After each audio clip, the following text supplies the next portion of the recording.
एक शायर ने बड़ी अच्छी बात कही इश्क के बारे में, लेकिन यहाँ अप्लाई होती है। उसने कहा, वो नहीं मेरा सही, उससे मोहब्बत है तो है। भाई किसी से मोहब्बत है, नहीं हो पाया मेरा, कोई बात नहीं। वो नहीं मेरा मगर उससे मोहब्बत है तो है। अब ये रस्मों और रिवाजों से बगावत है तो है। अगर मैंने एक सही बात कह दी और वो रस्म रिवाज के खिलाफ है तो है, मैं क्यों डरूंगा।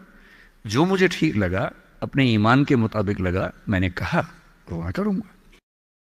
तो जो बात मुझे अपनी ओर से शुरुआत में कहनी थी, मैंने आपसे, तनाव रहता ही होगा, पढ़ते होंगे, टेंशन होती होगी, कितना पढ़ें, टाइम मैनेजमेंट कैसे करें, ये सवाल भी आपके सामने है। मैं आपसे, देखिए मेरा काम चीज़ों को आसान करना है। मैं दिल्ली में पढ़ाता हूँ आईएएस के बच्चों को, तो मैं उनको भी ये कहता हूँ कि चीज़ें मुश्किल तो कोई भी कर सकता है, चीज़ें आसान करना मुश्किल है, और हमें तो चीज़ें आसान करनी है। इस दुनिया में कोई भी ऐसा एग्जाम नहीं जिसके लिए आपको 24 घंटे पढ़ने की जरूरत है। अगर आप दिन में 8, 10, एक लेवल के बाद 12 घंटे पढ़ते हैं तो ये बहुत है। इसलिए मैं आपसे कह रहा हूँ, शुरुआत के लिए 8 घंटे की पढ़ाई, 8 घंटे की नींद और 8 घंटे बाकी सब चीज़ें, खेलना कूदना, वो बहुत ज़रूरी है। यहीं से बात आती है मोटिवेशन की। एक ही है कि हमारा मोटिवेशन हमेशा कैसे रहे, और एक ये कि कभी कभी स्ट्रेस ज़्यादा हो जाता है, उस समय हम कैसे मैनेज करें। आपकी उम्र में स्ट्रेस ज़्यादा होने की वजह यह भी है कि आपके हार्मोन्स इस उम्र में ज़्यादा, उनमें वाइब्रेशंस होते हैं, तो मूड स्विंग ज़्यादा होते हैं। जैसे जैसे आप मैच्योर होते जाएंगे उम्र के साथ, आपके मूड स्विंग्स कम हो जाएंगे। जैसे आपके पेरेंट्स हैं, आप देखेंगे, स्पेशली फादर को आप देखेंगे, आपके फादर आमतौर पर इमोशनल बातों से बहुत प्रभावित नहीं होते होंगे। जैसे आप कहेंगे, पापा आज मेरी फ्रेंड ने मुझे छोड़ दिया, पापा कहेंगे कोई बात नहीं। आपके अंदर से आंसू छूट रहे हैं, आपका मन कर रहा है मैं क्या कर लूं, आग लगा दूं, जंगल में जाके क्या कर दूं, इमोशंस ऐसे उछल रहे हैं आपके। पापा क्या बोल रहे हैं, कोई बात नहीं, कोई और मिल जाएगा उससे बेहतर, ठीक है। ऐसा नहीं कि बहुत अभ्यास किया उन्होंने। उम्र बढ़ने के साथ साथ हमारे हार्मोन्स का बैलेंस चेंज होता है और आप बहुत मैच्योर हो जाते हैं। मैच्योर होने का सबसे बेसिक मतलब है कि आप किसी इमोशन में बह नहीं जाते, आप खुद के ऊपर कंट्रोल बेहतर रख पाते हैं। तो उम्र के साथ होगा। लेकिन अभी जैसे डिमोटिवेशन आपको होता होगा, करियर को लेकर सवाल मन में आता होगा कि आईएएस बनूं तो कैसे बनूं, कितना पढ़ूं, कितना ना पढ़ूं, ये सब सवाल आते होंगे। मैं तो आईएएस के लिए पढ़ाता हूं। अगर आप आईएएस की तैयारी करेंगे तो इनडायरेक्टली कहीं ना कहीं मुझे उससे फायदा ही होगा। पर ईमानदारी की बात यह है कि वो अकेला रास्ता नहीं है। एक बात को ठीक से, आईएएस बनने का मजा क्या है कि आपका सोचने का तरीका बहुत साइंटिफिक हो जाता है। आप फैक्ट्स पे बात करते हैं, तथ्यों पे बात करते हैं, आर्गुमेंट से बात करते हैं, इमोशन से बात नहीं करते हैं, समझदारी से बात करते हैं। हमारे देश में जो आबादी है, वो आबादी, अब सेंसस जब भी होगा पता लगेगा, पर हम मान के चलते हैं कि वो आबादी लगभग 145 करोड़ के आसपास इस समय हो चुकी है। पूरे इंडिया की बात अगर हम करें, 145 करोड़ में से अगर मैं कहूं कि जो लोग 21 साल या 18 साल से मान लीजिए 30 की उम्र के बीच में है, इन 12 साल में है, मेरे ख्याल से ये आबादी भी कम से कम 12, 15, 20 करोड़ के आसपास तो होगी ही होगी। अगर ये 20 करोड़ लोग सोचे कि मैं आईएएस बनना है, या इनमें आधे भी सोच लें, 10 करोड़ सोच लें, आपको ये समझना है कि आईएएस पूरे भारत में कुल मिला के 6000 होते हैं, जिनमें से भी 5000 लोग हैं। आईपीएस भी इतने ही होते हैं, 5-6 हजार के बीच में होते हैं। अगर 10 करोड़ लोग सपना देखेंगे उन नौकरियों का, अगर मैं सारी सिविल सर्विसेज मिला लूं, सेंटर की, स्टेट की, सब मिला लूं, तो सेंटर की कुल 20 सर्विसेज मान लीजिए, सबका कार्डर अगर हम 5000 भी एवरेज रखें तो 1 लाख लोग होंगे। आपके स्टेट का मान लें, स्टेट में मान लेता हूं कि 2-3 हजार लोग होंगे जो सरकारी नौकरी में ठीक पद पे होंगे। उससे ज्यादा का तो कार्डर नहीं होना चाहिए, क्योंकि स्टेट बहुत छोटा आपका है, आबादी बहुत कम है। तो जो नौकरियां कुल मिला के 10-12 हजार हैं, अगर देश का हर युवा सोचे कि मुझे उसी में आना है, तो इसका मतलब है कि हम एक ऐसे रास्ते पे जा रहे हैं जिसमें डिप्रेशन होने की संभावना बहुत ज़्यादा है, एंग्जाइटी होने की संभावना बहुत ज़्यादा है, बहुत लोगों को हारना भी पड़ेगा, बहुत लोगों को हासिल नहीं हो पाएगा वो सब। तो मैं जो आपसे कहना चाह रहा हूं, सरकारी नौकरी ठीक है, कोशिश करने में बुराई नहीं है, सरकारी नौकरी में कुछ चीजें अच्छी होती हैं, पर अपने मन से ये बात निकाल दीजिए कि मुझे केवल और केवल सरकारी नौकरी में ही जाना है।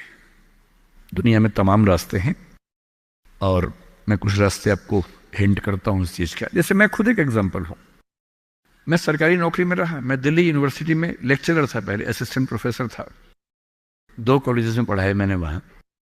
फिर आईएएस का एग्जाम दिया, सिलेक्ट हो गया उसमें, 6-7 महीने वहां नौकरी की, फिर वो भी छोड़ा। अब मैं अपना काम करता हूं, सेल्फ एम्प्लॉयड हूं। और मैं ईमानदारी से आपसे कह रहा हूं, आप जब भी कोई फैसला करेंगे अपने बारे में, कभी ना कभी आपको फील होगा, बेशक 1 सेकंड के लिए, कि आपने गलत किया। कोई भी फैसला हो, आप स्पाउस सिलेक्शन करेंगे अपने लिए, कितना भी सोच के कर लें, जीवन में कभी ना कभी लगेगा गलती हुई, अक्सर लगेगा ठीक किया, कभी कभी लगेगा गलत किया। और ऐसा नहीं कि आपने एक्स के बदले वाई किया होता तो नहीं लगता, तो भी लगता। दिक्कत ये नहीं है कि मैं एक्स को चुनूं या वाई को चुनूं, आप जिसको भी चुनेंगे पूरा पैकेज साथ में आता है, अच्छी चीजें भी खराब चीजें भी। जो अच्छा आएगा उस पर आपका ध्यान नहीं जाएगा, क्योंकि वो तो फॉर ग्रांटेड है। जो मिल जाता है वो मिट्टी हो जाता है, कोई वैल्यू नहीं करता उसको। जो मिस हो जाता है वो चुभता है। और जो चीज दूसरे ऑप्शन में अच्छी थी, इसमें नहीं, आप बार बार वो देखते, अरे यार, अरे यार वो ठीक था, अरे यार वो ठीक था। जबकि वहां 12 प्रॉब्लम्स थी, यहां 2 प्रॉब्लम है। पर हमारी ह्यूमन कॉन्शियसनेस ऐसी है कि जो छूट गया उस पर नजर ज्यादा जाती है, जो मिल गया मिट्टी हो जाता है। एक बड़ा प्रसिद्ध शेर मैं कई बार कोट करता हूं, मतलब दुनिया जिसे कहते हैं जादू का खिलौना है, मिल गया वो मिट्टी है, नहीं मिला वो सोना है। जो नहीं मिलता है ना, वो बड़ा परेशान करता है। ये नौकरी के मामले में भी है। पर मैं ईमानदारी से कह रहा हूं कि मुझे आज तक जिस एक फैसले पर 1 सेकंड के लिए भी नहीं लगा कि मैंने गलत किया, वो नौकरी छोड़ने का फैसला है। मुझे आज तक नहीं लगा कि मैंने गलती की, क्योंकि मुझे लगता मैंने एकदम ठीक किया। मैंने अपने स्वधर्म, अपने नेचर के अनुसार सही किया। इस बच्चे ने बड़ा खूबसूरत सवाल पूछा कि आप आईएएस एलाइड की नौकरी छोड़ के टीचिंग में क्यों आ गए। मैं इस सवाल में दूसरा सवाल जोड़ देता हूं। हमारे सामने प्रेम सिंह जी बैठे, मुख्यमंत्री जी बैठे, वो टीचिंग की नौकरी छोड़ के पॉलिटिक्स में क्यों आ गए। 2 एग्जाम्पल्स हैं आपके सामने। इन दोनों में एक तारतम्य है, एक रिदम है, एक लय है दोनों में। वो टीचर बने, उनको फील हुआ कि उनका स्वधर्म टीचिंग से ज्यादा कुछ और है। मैं आईएएस एलाइड में आया, मुझे लगा कि मेरा स्वधर्म इससे ज्यादा टीचिंग में है। स्वधर्म क्या होता है? आपने गीता पुस्तक का जिक्र सुना होगा, उसमें श्री कृष्ण ने स्वधर्म का जिक्र किया है। यहां बहुत सारे बच्चे बौद्ध समाज से होंगे, महात्मा बुद्ध ने भी इस बात पर खूब जोर दिया है। सारे धर्मों, सारे दर्शनों का जो सार है वो ये है, हर व्यक्ति हर काम के लिए फिट नहीं होता है। 2 चीजों पे गौर करना है। पहला, मैं क्या अच्छा कर सकता हूं, मैं कैपेबल किस चीज के लिए हूं। दूसरा, मुझे क्या करने में मजा आता है। और जहां इन दोनों का इक्विलिब्रियम हो, जहां ये दोनों बातें मिल जाएं, वो आपका स्वधर्म है। यानी जैसे मैं सिंगर बनना चाहता था, पर मैं इतना गंदा गाता हूं कि मैं जब घर में गाता था, मेरे पेरेंट्स बोले तो मैं भारतीय सेना में चले जाना चाहिए, बिना बंदूक के विदेशी की तरफ देख के गा देना, बस वैसे ही मर जाएंगे सारे के सारे। सही बात है भाई, ये भी ठीक बात है। तो मेरा मन था कि मैं सिंगर बनूं, पर गला कौवे जैसा भगवान ने दिया, कोयल जैसा नहीं दिया, तो मैं सिंगर नहीं बनूंगा। मेरे मन से क्या होता है, अच्छा लगने से क्या होता है भाई, सुने भी तो कोई मेरी बात को, मेरे गाने को सुने भी तो सही कोई। तो मेरा मन क्या करता है काफी नहीं है। 2 चीजें हैं, मैं क्या कर सकता हूं। मैं बचपन से स्कूल में डिबेटिंग करता था, मेरे पेरेंट्स ने मुझे बड़ा सपोर्ट किया, और बचपन से ही मेरे पेरेंट्स ने, टीचर्स ने कहा कि तुम कुछ ऐसा करना कि मंच पर रह सको, पॉलिटिक्स में जाओ, एमपी बनो। तब मेरा मन भी पॉलिटिक्स में आने का था, स्कूल लाइफ में बहुत ज्यादा मन था उस समय, बाद में नहीं रहा। तुम पॉलिटिक्स में जाओ, तुम वकील बनो, क्योंकि जब कोर्ट केस लड़ोगे तुम्हें बोलने की ताकत भगवान ने दी है, उसका इस्तेमाल करो। या टीचर बनो।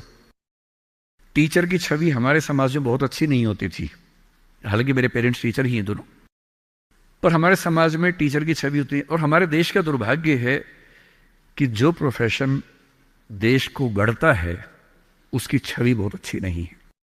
टीचर बनना बहुत लोगों का सपना नहीं है, मेरा तो है। और मेरा स्वधर्म, मैंने महसूस कर लिया कि मेरा स्वधर्म टीचिंग है। और स्वधर्म का मतलब वही दो बातें जो मैं कर सकता हूं और जो मैं करना चाहता भी हूं।